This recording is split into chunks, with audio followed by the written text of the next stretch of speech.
जसं की आपल्या सर्वांच्या लाडक्या अजितदादांनी सांगितलं होतं, राजकारण लय वंगाळ. तसंच काहीतरी घडत महाराष्ट्राचे माजी मुख्यमंत्री पृथ्वीराज चव्हाण यांनी दिवंगत नेते गोपीनाथ मुंडे यांच्याबद्दल एक अतिशय मोठा आणि खळबळजनक दावा केला आहे. त्यांच्या म्हणण्यानुसार मुंडे साहेब एकेकाळी भाजप सोडून थेट काँग्रेसमध्ये जाण्याच्या तयारीत होते.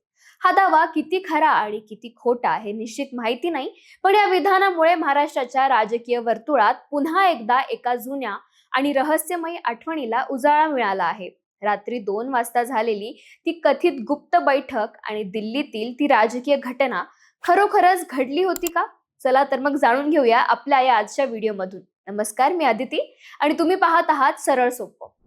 गोपीनाथ मुंडे हे भाजपचा केवळ एक चेहरा नव्हते, तर ते या पक्षाचा श्वास आणि कणा होते. प्रमोद महाजन आणि गोपीनाथ मुंडे या जोडगोळीने महाराष्ट्रात भाजपला खऱ्या अर्थाने बहुजनांच्या आणि तळागाळातील कष्टकऱ्यांच्या घराघरात पोहोचवले. 80 आणि 90च्या दशकात जेव्हा भाजपला शेठजी भटजींचा पक्ष म्हणून हिणवले जायचे, तेव्हा मुंडेंनी आपल्या आक्रमक शैलीने पक्षाला एक नवा बहुजन चेहरा दिला.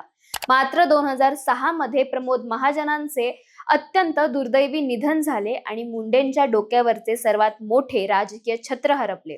येथूनच त्यांच्या राजकीय आयुष्यातील एका मोठ्या आणि अत्यंत खडतर संघर्षाला सुरुवात झाली असे मानले जाते. महाजनांच्या निधनानंतर पक्षात आणि विशेषतः दिल्लीच्या दरबारात नवी समीकरणे वेगाने बदलू लागली. पक्षात नितीन गडकरी यांचे वर्चस्व लक्षणीयरित्या वाढले, ज्यामुळे मुंडे आणि त्यांच्या अनेक निष्ठावान समर्थकांना पक्षात जाणीवपूर्वक डावलले जात असल्याची तीव्र भावना निर्माण झाली.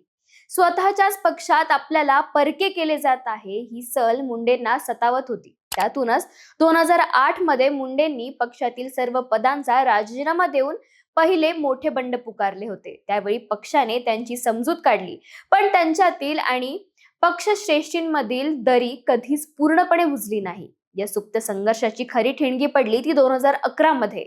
पुण्याचे शहराध्यक्ष पद असो किंवा विधान परिषदेचे विरोधी पक्षनेते पद असो, मुंडेंच्या खंद्या समर्थकांना डावलून इतर नेत्यांची वर्णी लावली जात होती. यात सततच्या नाराजीतून आणि अपमानातून मुंडेंचा संयम सुटला आणि त्यांनी भाजपला कायमची सोडचिठ्ठी देण्याचा गंभीर इशारा दिला होता.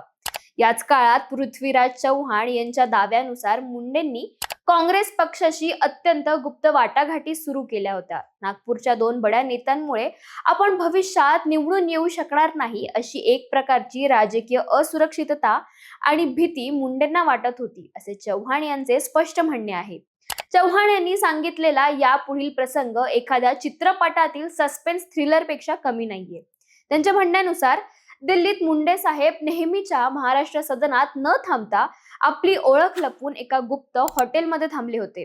रात्री बरोबर 2 वाजता काँग्रेसचे तत्कालीन प्रदेशाध्यक्ष माणिकराव ठाकरे, सोनिया गांधींचे राजकीय सल्लागार अहमद पटेल आणि स्वतः मुख्यमंत्री असलेले पृथ्वीराज चव्हाण मुंडेंना भेटायला त्या हॉटेलमध्ये पोहोचले होते. मुंडेंची अट अगदी स्पष्ट होती की खासदारकीचा राजीनामा देऊन पुन्हा पोटनिवडणूक लढवण्यासाठी त्यांना थेट केंद्रात कॅबिनेट मंत्रीपद हवे होते. चव्हाणांनी या अटीवर सोनिया गांधींशी चर्चा केली आणि शेवटी स्वतंत्र प्रभार असलेले राज्यमंत्रीपद देण्यावर शिक्कामोर्तब झाले. या प्रवेशाचे सगळे काही जवळपास निश्चित झाले होते, पण याच ठिकाणी चव्हाणांकडून एक मोठी राजकीय चूक घडली. त्यांनी पक्षश्रेष्ठींची म्हणजेच सोनिया गांधींची परवानगी न घेतली होती, पण देशाचे तत्कालीन पंतप्रधान डॉक्टर मनमोहन सिंग यांना या संपूर्ण प्रक्रियेत विश्वासात घेतले नव्हते. जेव्हा चव्हाण यांनी अत्यंत उत्साहात मनमोहन सिंग यांना हा सगळा प्लॅन सांगितला, तेव्हा त्यांनी याला कडाडून विरोध करत स्पष्ट नकार दिला. एका विरोधी पक्षाच्या बड्या नेत्याला लाच दिल्यासारखे थेट मंत्रीपद देऊन पक्षात घेणे हे लोकशाहीच्या मूल्यांना धरून नाही आणि ते पूर्णपणे चुकीचे आहे, असे मनमोहन सिंग यांनी सुनावले, असे खुद्द चव्हाण यांनी सांगितले. पंतप्रधानांचाच नकार आल्यामुळे हा प्रवेश तिथेच बरगळला. जेव्हा चव्हाणांनी मुंडेंची पुन्हा भेट घेतली, त्यांना हा धक्कादायक नकार कळवला आणि जड अंतकरणाने सॉरी म्हटले, तेव्हा मुंडेंची अवस्था काय झाली असेल याची आपण फक्त कल्पना करू शकतो. चव्हाणांच्या दाव्यानुसार अत्यंत खचलेल्या आणि निराश झालेल्या मुंडेंनी त्यांना म्हटले की पृथ्वीराजची तुम्ही माझा राजकीय खून केलाय. हे वाक्य मुंडे साहेब खरोखर बोलले होते का, की यात काही राजकीय अतिशयोक्ती आहे, हे आज ठामपणे सांगणे कठीण आहे. पण या घटनेनंतर लालकृष्ण अडवाणी आणि राष्ट्रीय स्वयंसेवक संघाच्या वरिष्ठ नेत्यांनी मध्यस्थी केली आणि मुंडे साहेब पुन्हा एकदा भाजपमध्येच राहण्यास तयार झाले. पुढे काळाचे चाक फिरले. 2014 मध्ये केंद्रात मोदी सरकारचे निर्विवाद बहुमत आले आणि गोपीनाथ मुंडे यांना केंद्रात ग्रामविकास मंत्रिपदाची मोठी जबाबदारी मिळाली. पण दुर्दैवाने मंत्रिपदाची शपथ घेतल्यानंतर अवघ्या काही दिवसातच एका भीषण रस्ते अपघातात मुंडे साहेबांचे अचानक निधन झाले. आज पृथ्वीराज चव्हाण अत्यंत भावुक होऊन म्हणतात की जर मुंडे त्यावेळी काँग्रेसमध्ये आले असते तर कदाचित त्यांचे प्राण वाचले असते. हा दावा आता खरा असो वा खोटा असो, पण या संपूर्ण कथेतून एक उत्तुंग नेत्याचा मानसिक संघर्ष, राजकारणातील कमालीची कटुता आणि राजकीय महत्वाकांक्षांपोटी खेळल्या जाणाऱ्या पडद्यामागच्या खेळ्या नक्कीच दिसून येतात.